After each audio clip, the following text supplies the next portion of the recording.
So the first thing I'm going to show you how to do today is how to make an anemone. Now this particular anemone we're making is actually known as Anemone Japonica, which in layman's term is the Japanese anemone. And the reason, you would think it was kind of strange to choose a flower named the Japanese anemone for an Irish wedding cake. However, on the island of Ireland, there are actually only about 200 native species of flora. And the interesting thing about that is anemone is actually very prevalent there, the most prevalent being Anemone Japonica. So this particular flower is a little different than some of the other species of anemone. It doesn't have the dark centers. It has this beautiful vibrant green center with sometimes up to 200 yellow stamen. So we're going to try to replicate that as best as we can. So the first thing we're going to need is a little bit of our green platinum paste and a piece of our 22 gauge wire.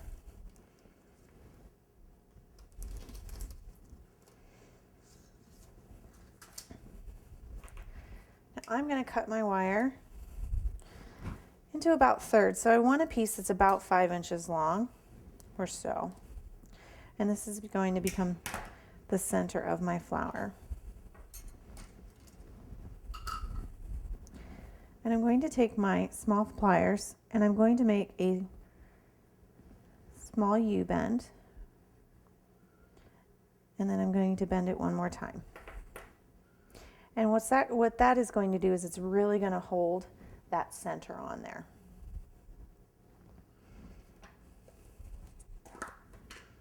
So I'm going to take a piece of my green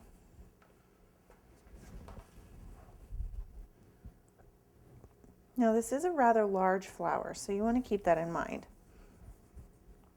I'm looking for a center that's about the size, I'd say, of maybe like a macadamia nut.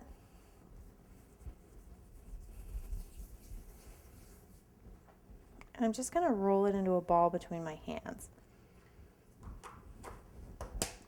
And then what I want to do is I want to flatten the bottom using my thumb and kind of make it a little more conical on top, but you still want it relatively round. So when you're done, you're left with something that almost resembles a gumdrop.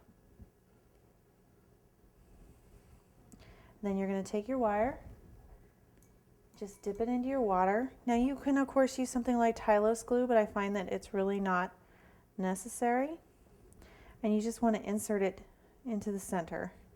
And if you give your bottom a little bit of a pinch to really secure it to the wire, and then you can press down, you get a nice adherence. And you're left with something that looks like that.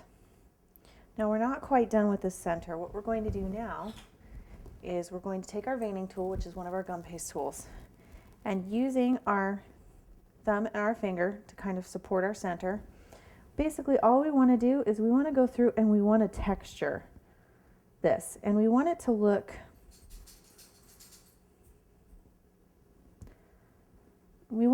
pitted. So you're just going to go around and really make sure that that texture is staying. And I know it doesn't look like much now, but once you dust it in there, it's going to really give this a little more dimension. Okay, now before we do anything else, we're actually going to dust this. So come over here to your dusting tray. And actually I pulled out a little bit of Buttercup yellow and some chartreuse green as well. And I'm just going to kind of pick up both. And what I'm looking to do is just kind of give my center a little more dimension with some color. Maybe a little bit of the yellow at the top. Pull in some of that ivy green down near the bottom for a little bit of depth. And basically what we're looking for is we want something that's very natural looking with a lot of different shades.